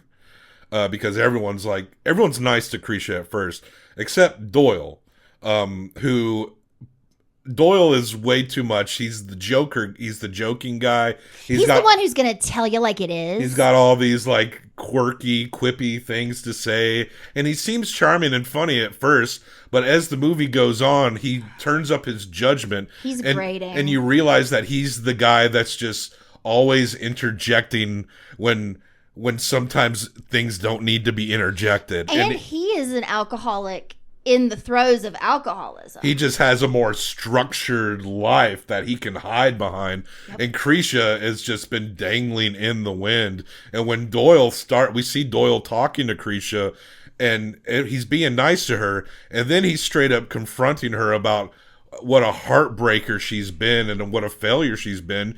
And you don't think he's lying. You know he's got a point, but it just seems like he really should not be saying that right then. It just kind of seemed like I'm watching the movie and I'd be like, just get through that day. And then the next day, everyone can process these emotions. You know, there is this thing, though, where, and this has even happened between you and I, this is the thing that happens a lot, I think, when you want to say something to someone and you haven't gotten the chance yet. And that person comes to you and says, hey, I know that I was a fuck up and I am trying my best to do better. And they go, yeah, you were a fuck up. Yeah. You were one. And you like kind of grind it in. And then that fucking puts them back a few steps because they were trying to say like, hey, I've made some realizations and I'm still kind of in a fragile place, but I'm like working at it. And then to say, yeah, I noticed that. And yeah. And there's no like acknowledgement of the fact that she's not drinking right now, that she has been sober for a little while. Well, as she says, but when we see her settling into the place where she's staying, she's got a box full of pills. And some may be prescribed, but there's also like a keep out shit in there. Like she's very protective, very focused on this box. So maybe Krisha's trying to certain degrees, but she's maybe traded one vice for another. Like when people are in addictions, they kind of like focus on little things like, oh, I didn't do this then, so maybe it could be like I didn't do this. And you know what I'm saying? Like they're really splitting the hairs of it when really the answer is obviously I'm still in a bad place. Well, and it's been obvious since the very beginning as she's driving up in her truck with her like dress hanging out of the door, you know, she is a mess. Yeah. She parks far away. She steps in a big puddle. She's like cussing and sweating by the time she gets to the house. Like she is a mess. Her emotions are constantly on her sleeve. Also, she has like a bandage on her finger. She has half of a finger and she covers it up with a bandage. And I thought it was going to be something where like no one knows she's missing half of her finger. She said, but give everyone me a high knew. 4.5. Yeah. And it's like, but they get her to do the turkey. And there's a scene where oh God, I was waiting where for this. She's stuffing the turkey. She's doing a terrible job, and the bandage comes off inside the turkey, and no one sees it but the son-in-law character, and he's just like, I felt him there when he's like, oh newest. my God. He had never met her before this day. He's like married to one of the younger girls, and they have a little baby. So yeah, he watches her like pull a used bandage out of the inside of the stuffed turkey. So bad. But she's slowly spiraling. She's finding it hard to stay straight because there's this is a crowded ass house, and you know she's not used to being around this family. Yeah, she's nervous. She was late. She tries to talk with her son, and he's not receptive. And the son is very distant. You can tell he doesn't want to have these big, like, set aside moments that she's constantly wanting throughout the day. I want us to be closer, Trey. I want us to have a real relationship. I do too. Really. Uh-huh. Then why can't you even look at me? Honey, I got my together now, and I'm going to change my life so that I can be closer to you. I'm going to move to Austin. I'm going to live wherever you live, and I'm going to let you live your life. But I just want to be close to you. I so know what this feels like. Yep. And on top of that, she is just constantly watching him literally have a personal, casual connection with absolutely everyone else in the house. But everyone else in the house is also putting zero pressure on him. It's just normal. Yeah. And Krisha cannot stand the fact, she cannot handle the fact that, I mean, even if her son loves her, and you know Trey loves her in some way, of course, that is his mother after all. Yeah. But Trey does not have the background in which he has had to emotionally rely on her. Therefore, He didn't get that option. He didn't get the option. So Krisha comes along and she desperately wants to have 30 years of this kid's life to just kind of like mash together in one day, but it is impossible. And I know what it's like to have someone want that. And you know, Krisha, and dealing with my thing, Krisha probably has this image that everything else is just so perfect compared to hers. But no, I mean, if her sister's ostensibly Trey's mother, then he's gone through all the adolescent arguing and fighting with his mother and uncle, the normal things that you go through as you grow up. He did that. And that's what kind of people who are in the position of Krisha don't understand, is that, like, it's not a matter of perfection. It's just a matter that this is the perfect relationship. It's a matter of that they did the job. Yeah. And they were there. And there's always ups and downs in any family, even if their addiction isn't involved. But at the end of the day, they are there, and you weren't. One thing that was really smart about this film was that you did have these tiny pockets with the other people, and none of their lives are perfect either. Yeah. Obviously. You know, we've got the uncle that's the alcoholic who he's very harsh. He constantly is ragging on his wife and talking about how he hates their dogs. And you think it's a joke, but then at some point you realize it's probably like, no, he not. really is. Like, he really hates these dogs. Like, and why? But he also he's an instigator. And then you see this young couple that just have a baby, like they're talking about their sex life, and it's not that it's bad, but she's basically like, you just are like, let's bone. Yeah, there's way too much random going on. There's a lot of downtime in this house. That. Yeah, I actually like that because it's how it would be. There's another uncle that's having trouble with his computer and he needs Trey's help, and I felt for the uncle there. And then there's these cousins that wrestle and go watch porn upstairs at some and point. Get caught by the dad. Yeah. And that dad, the one who's having the trouble with the computer, like Trey's trying to help him and he fixes it really quickly. But that dad, like his relationship with his wife, that raised Trey, like their relationship seems to be good, but he's dealing with some kind of work stress that is not good. And they don't really get into details, but it kind of comes out when he's frustrated with the technology, you know, that maybe he may feel like he's getting pushed out in some way. When Doyle calls Krisha out on her past mistakes, which Krisha and everyone knows about, because Doyle did kind of push this in the negative direction. Of course, Krisha, the movie does an amazing job of just building this tension because it follows her and you feel her tension so well. I mean, Krisha Fairchild does a fucking fantastic job. Yeah. And it drove me nuts when I'm watching her open that oven like 5 times. Well, you're not you don't do that. You don't do that. But she was freaking out, and you know she's staring at everybody. There's these times when it feels very like spinny. Yeah, but she eventually has too much, and she grabs a bottle she goes upstairs. She finds a bottle of wine and chugs it. Well, it's time to take the turkey out, and now she's a lot drunker and a lot looser. And what happens? Of course, she pulls that turkey out. And it collapses. It falls to the floor. The shot was good. The shot was great. And one thing that is such a great character detail with Krisha, and I'm convinced that someone in this family is exactly like this, for them to get it so right. Krisha, you know, it's not a matter of like, she dropped the turkey, it's like, oh my God, I fucked up, I'm so sorry, and immediately starts to help clean it up. Krisha collapses. Yeah. And is just like, oh, like it goes into full woe is me mode. Like, so not only do everyone else has to pick up this turkey that she dropped, but people have to come around and pick her up and pick her up off the floor. And after Doyle outs her the first time, before she goes to drink, she calls this guy named Richard. We see her making this call, and she leaves a message like, I need a hit of your voice.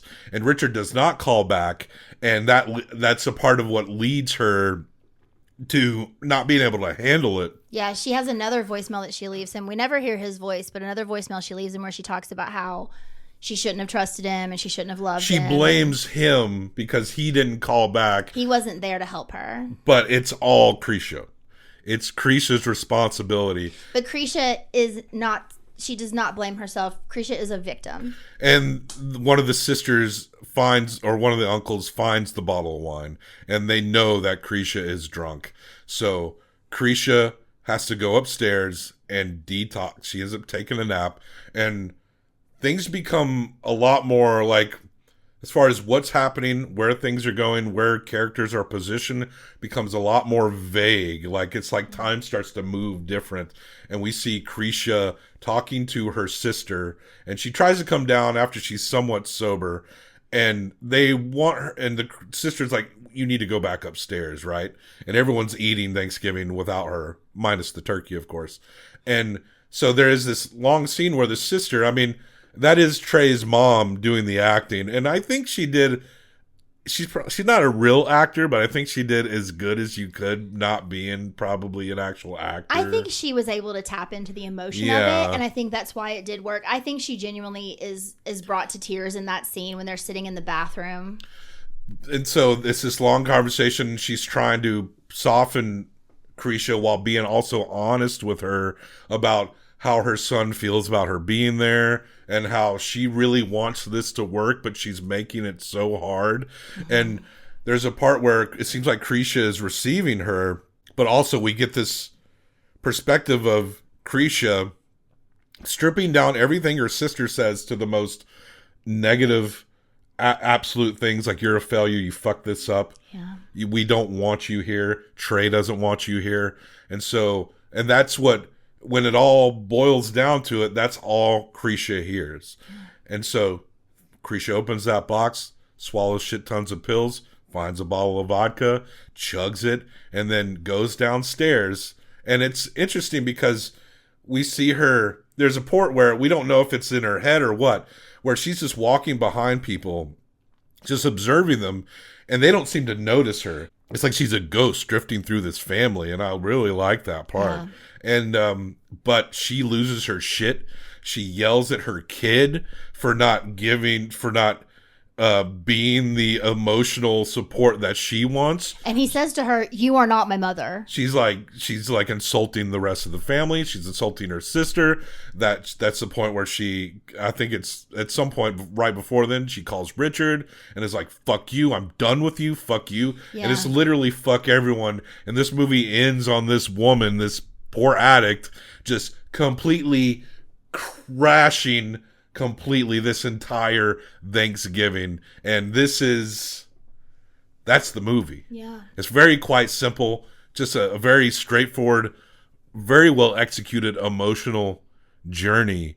And again, the grandma is great. We didn't talk a lot about the grandma, but I mean, that reminded me of my grandma. Of course, she's got that accent, right? So like, and my grandma's Southern, and theirs from Texas or whatever, so it's not too far removed, right? So I thought that was great. And you could see a scene where Krisha at first is walking away after she drops the turkey and feels upset and is yelling at people, and they touch the grandma on the back, and you could know it's supposed to represent them comforting the grandma, someone, but you could tell it was a cue for the grandma to say, Krisha, come back. Yeah. This is like a little clever thing. You can see through it, but it actually is kind of a smart way to get that out of that person. And yeah, that's Krisha. A heavy ass movie. And that's why it's the main course, because we need dessert after this. It's dense. It's just so emotionally dense, as you could imagine. There's a lot of navel-gazy Thanksgiving movies out there, but none have the braveness of just completely crashing out the way this movie does. And I feel like it just felt extremely real. And you can critique some of the amateur acting, but it's not the centerpiece of the movie. So that's okay. I mean, what he did with 30K is pretty amazing. Absolutely. What he got out of non-actors too. I mean, truly. So I think it's at least a 4.5. So that's where I fall. I'm gonna give it a 4.5. So that's a 9, just under S tier. This might be our highest scoring movie that we discuss today. So Krisha from 2015 is a 9, a very good independent movie. I love movies like this. These are the kind of movies you need to see if you're trying to be a filmmaker and you want to figure it out. Kind of like in Losing Ground, the Kathleen Collins movie, how there's a lot of things that are rough about that movie, but it is an excellent movie in representing what you can do and what you can do with characters with very little money. Yep. So if you're into movies and you think about you want to be a filmmaker, I recommend this movie. This is the kind of movie you need to watch. I second that. Which character is invited to Thanksgiving from Krisha? I know it's a little risky, but what about Krisha? You're gonna say she ain't touching the turkey. She ain't touching any food. We got that. Yeah, she just has to sit in a chair. She can hold court. And talk about what a spiritual person she's become. Absolutely. Okay. She'd probably honestly sit on the back patio smoking cigarettes the whole time. I think that's okay. Yeah. Actually, no, the answer is grandmother. Granny. Of course the answer is the grandmother. That's actually the answer. 1000% it's the grandmother. So grandma. Number 2, the baby, then Krisha. Yes. Yeah, that baby was a ham. Taking up a lot of scene, I gotta say. It's like, yo, let other people shine in this scene, baby, okay? And so it begins. Welcome to the fantastic world of Mr. Fox. Woo! Should we dance? Woo! His life is fantastic. Pure wild animal craziness. His wife is fantastic. If what I think is happening, it better not be. His neighbors, not so fantastic. This is Bogus, Bunce, and Bean, 3 of the meanest, nastiest, ugliest farmers in his valley. What was that? They're digging us out. But they're about to discover. Oh, Foxy. Is help on the way? He's one fox. I've got an idea. You can't out-fox. Mole, what do you got? I can see in the dark. We can use that. Rabbit, I'm fast. Badger. Demolitions expert. What? Since when? Here, put these bandit hats on. I don't have a bandit hat, but I modified this tube sock. We look good. Yeah, we do. The only security is if old hunting beagle laced some blueberries with sleeping powder. Beagles love blueberries. A titanium card. What's this thing you do, the whistle with the clicking sound? That's my trademark. We're different. We all are. Him especially. But there's something kind of fantastic about that, isn't there? I can fight my own fight. No, you can't. I guess we should start doing something, right? Let's see some hustle. Yeah! Woo! This fall, forget Super. That was close, rat. Be careful. Oh, I'm as careful as Ignore Incredible. I can fit through there. You wanna know why? Why? Because I'm little. It's all about fantastic. You really are fantastic. I try. Fantastic Mr. Fox. What's this lightning bolt? This fence might be electric.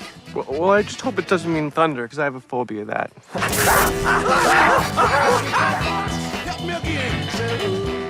Fourth course, dessert. Let's do it. I make a slow-cooked pumpkin cheesecake this year.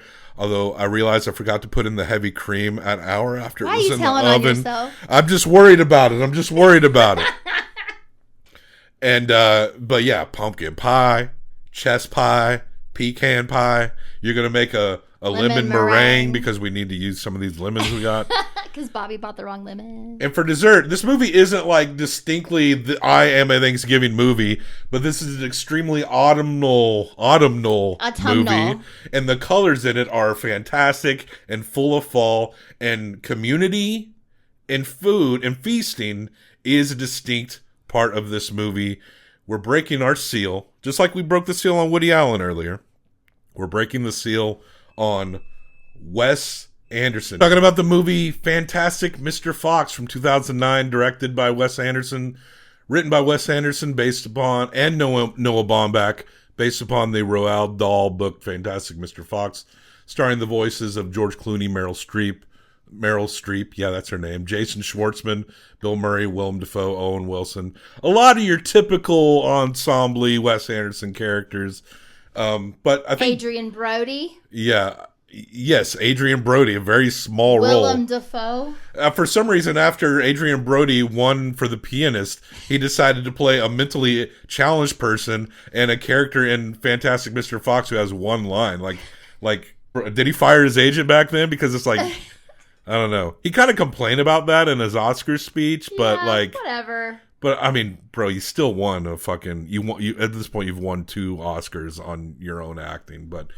What an interesting guy, Adrian Brody. I kind of have like an interesting side eye him, but he is like weirdly entertaining to me. Oh, sure. But yes, this is a stop motion animated movie, and early on, Henry Selick, the stop motion animator who everyone forgets actually directed A Nightmare Before Christmas. Right. It's not Tim Burton. It was Henry Selick. You know, he was involved in.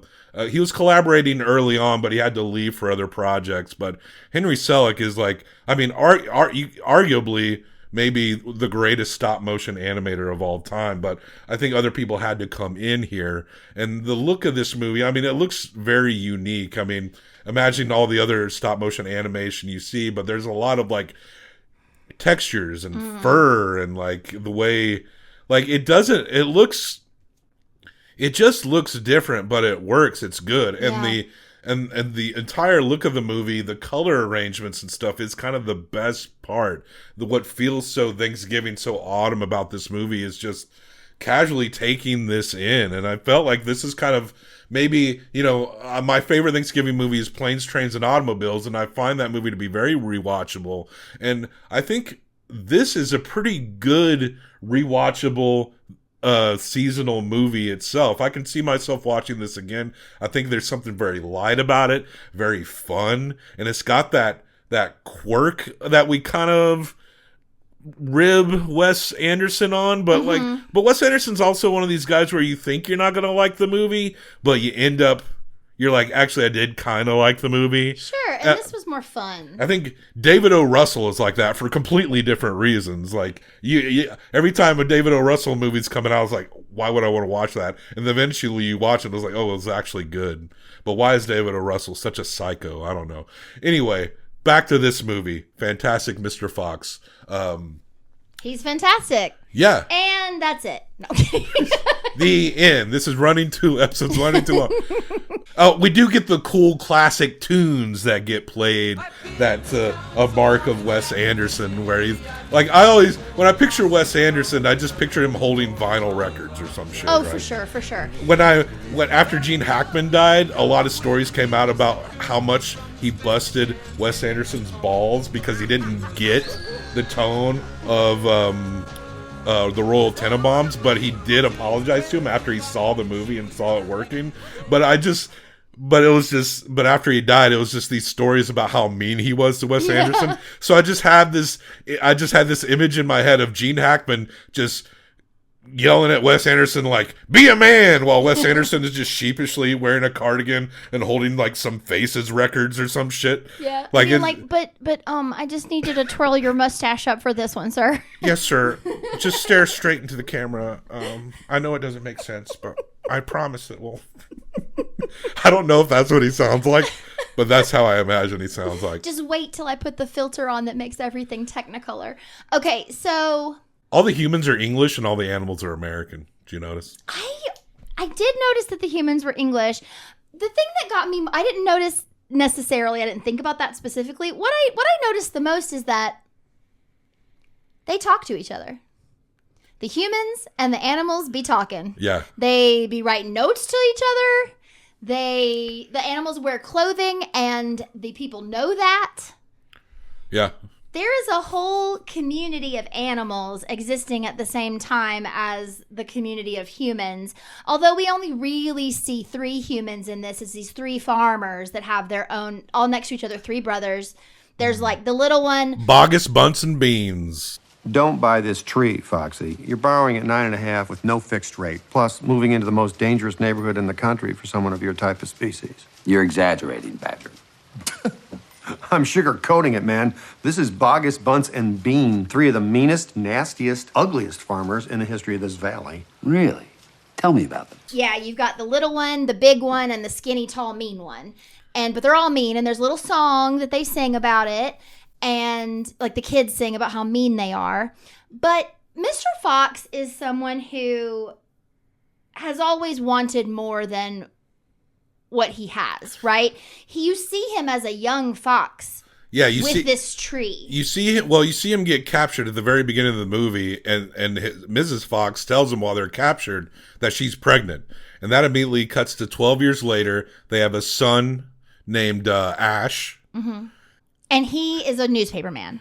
And he's a newspaper man. He's got a real job. He's domesticated. He promised her if they got out, they would never steal again. A cousin comes over named Christopherson, who is coming to stay with the family. These parts are more of the Wes Anderson parts. And as I understand, I've never read the book, but like it's more the second half of the movie that is more mirroring what's going on when he starts to actually start robbing the farmers and shit. My favorite part of this movie is the scene where Christopherson has come. And he came?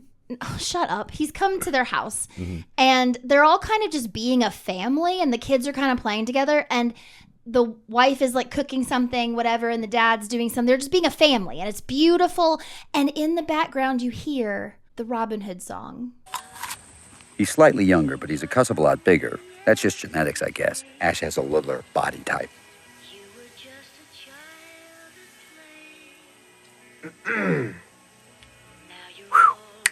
Go. Raza! Watch this, Dad! Well. Good jump, Ash. Remember to keep your tail tucked. From right after when Robin Hood and Maid Marian have fallen in love and everybody's having a party in the woods. And I know that's like maybe a silly thing to have that moment, but I really think that he created something really beautiful in that like 30 seconds where they just are peaceful.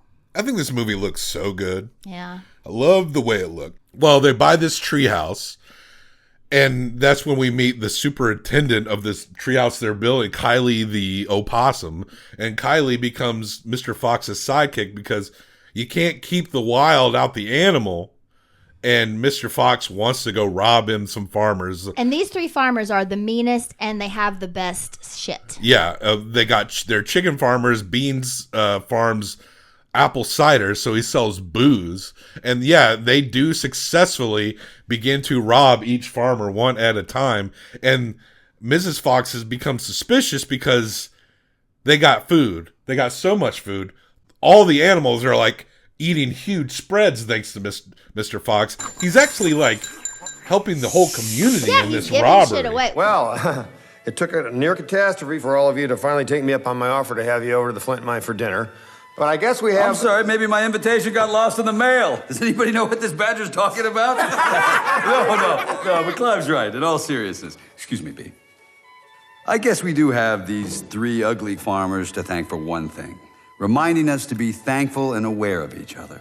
Well, he helps him till he doesn't. And well, then they try to rob Mr. Beans, who's kind of like the lead bad guy in this movie, and they're trying to get his cider, and they end up fighting the rat, right? Played by Willem Dafoe. Willem Dafoe, who's guarding the cider, and that's when they're kind of found out, and it's realized, the farmers realize that it's a Mr. Fox, and they know where he lives because they follow him. And they get big equipment and just trash his house. But foxes are really good at digging, and this is a point that is brought up a lot in the book, apparently. And they dig all the way down, and it's done in a very cartoony fashion, which, but that's fine. I mean, it has to be, right? But Mr. Fox has, because what he and Kylie have done, it kind of has endangered all of the animals. It is definitely 1,000% endangered all the animals. So all the animals are having to be survive communally, and they're running out of food, and so it becomes this back and forth between the farmers, and it's played up comically, of course. This is pretty much a family movie where the farmers are trying to do these things, and they're trying to run them out. And they fail and they succeed, and the fox does outwit them at certain points, and then they flood out the holes with the cider and wash them out into the sewers, and so that puts Mr. Fox into the position of, oh well, Ash, because he wants to make his father proud, because his father seems impressed with Christopherson, but not so much with himself. And the Mr. Beans shot his tail off and has wearing it as a necktie. So they go to the Beans place, and Christopherson ends up being captured by the wife, and so Fox has to, for the sake of saving everyone as well, has to also go save his nephew. And this is when Ash kind of steps in, and he becomes this whiny little kid, but becomes a capable kid who actually successfully helps his father rescue his cousin. And there's a point where, like, there's a rabid beagle. Like, there's a specific type of rabbit they call it. I can't remember. But I think it was like terminally rabid. Terminally rabid. And they managed to avoid the rabid beagle, but managed to get the beagle to attack the farmers. And the farmers are like trying to shoot everything but the rabid dog that will, if he bites. Their best dog. Yeah, but it's rabid. I mean, I don't want to shoot a dog either, but it's rabid. All dogs. It's too dangerous. All the other dogs are going to be rabid if you keep a rabid dog. It's just kind of a funny, silly thing, you know. And we kind of went through most of the movie here pretty simply. I mean, I think this is a movie that is fun to experience directly. I don't think we can convey the charm of it as great, not at all. But it really is it's a very rich movie. And it's an adventure. Yeah, and it's like an adventure. It's like a cartoon. It's lighthearted, and it does have a lot to do with community and being together. And the movie essentially ends where they do manage to escape from the farmers, and that ends on them. They're going to make a home in a grocery store. Yes, these crackles are made of synthetic goose, and these giblets come from artificial squab, and even these apples look fake. But at least they've got stars on them. That is run by the farmers. I guess my point is, we'll eat tonight, and we'll eat together, and even in this not particularly flattering light, you are without a doubt the 5.5 most wonderful wild animals I've ever met in my life. So that's going to be their new home at the end, and they cap it off with a fun dance. In the middle of the grocery store, in the middle of the night. Yeah, and it's just very whimsical. And I think one thing that, like, maybe if I could have a complaint is that Meryl Streep plays Mrs. Fox, and that character is kind of, you know, if you want to force the Bechdel test on it, that character does not like, the character is played as, like, smart and common sense, but that's just so common anyway. So, like, Mrs. Fox was not all that interesting, really, compared to everyone else, even the villains, or even the rabid beagle, you know? She's his conscience. Yeah. Which, that's exactly what that character is. She's the, why did you do this? Why did you lie to me? Why are you putting us in danger? But at the end of the day, she still loves him. Oh, and Jarvis Cocker from Pulp is in this movie singing a theme song in the middle of the song, and he's also like in the middle of the movie. In the middle of the movie, and he's also a part of the crew. Well, like any little critter needing victuals for his littlins, well, he stole and he cheated and he lied just to survive.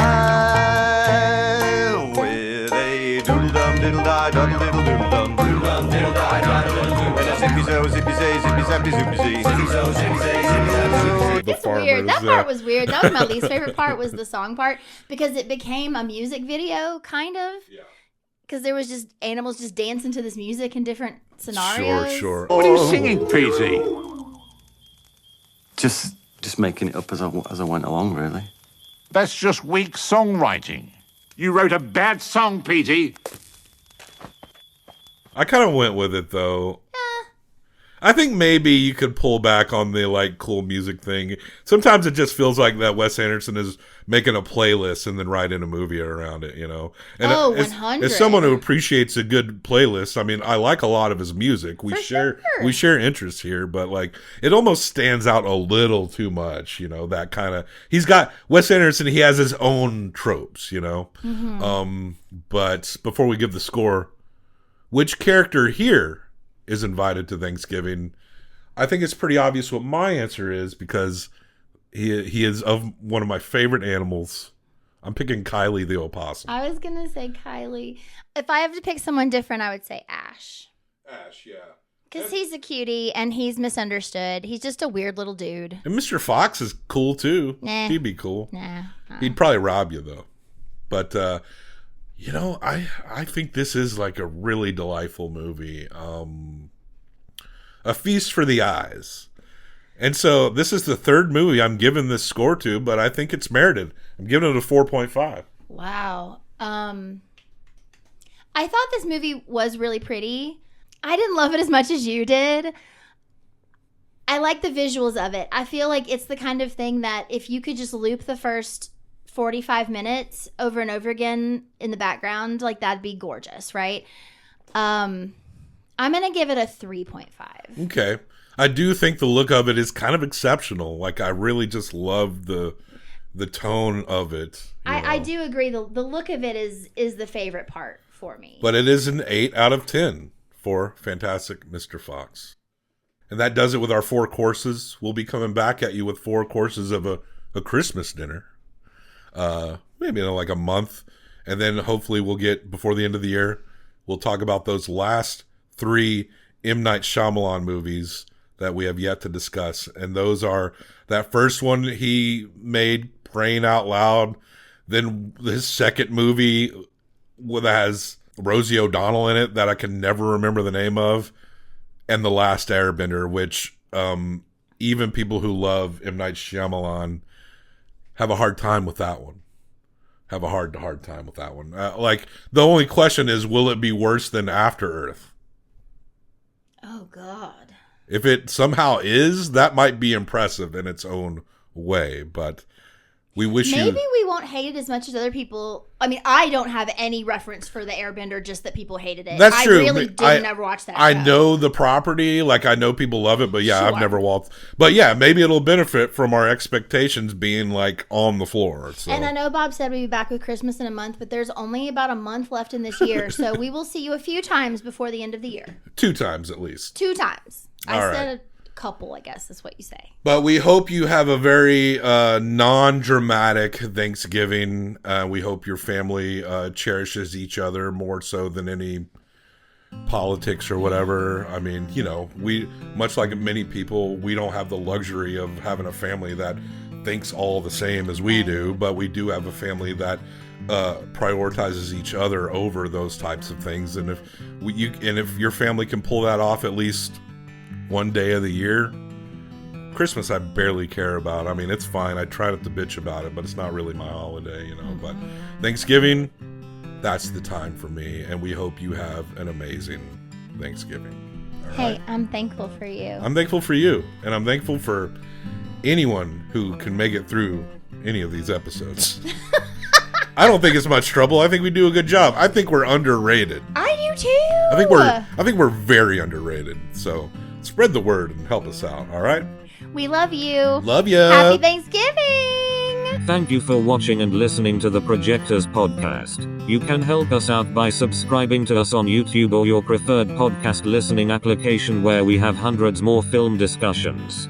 Though our more recent episodes will be spread out, we are currently reposting episodes of our very first film podcast called Documenteers, in which we discuss documentary films. We're reposting those episodes every Tuesday until we're done, as well as anthology collections of our shorts once a month.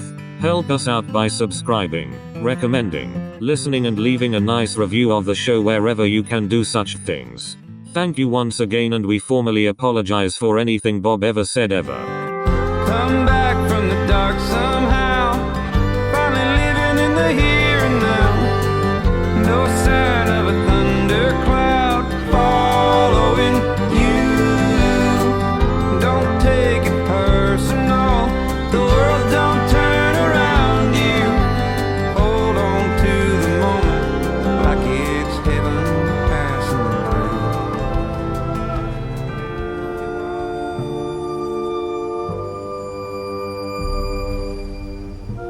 What a beautiful creature. Wish him luck, boys. Good luck out there.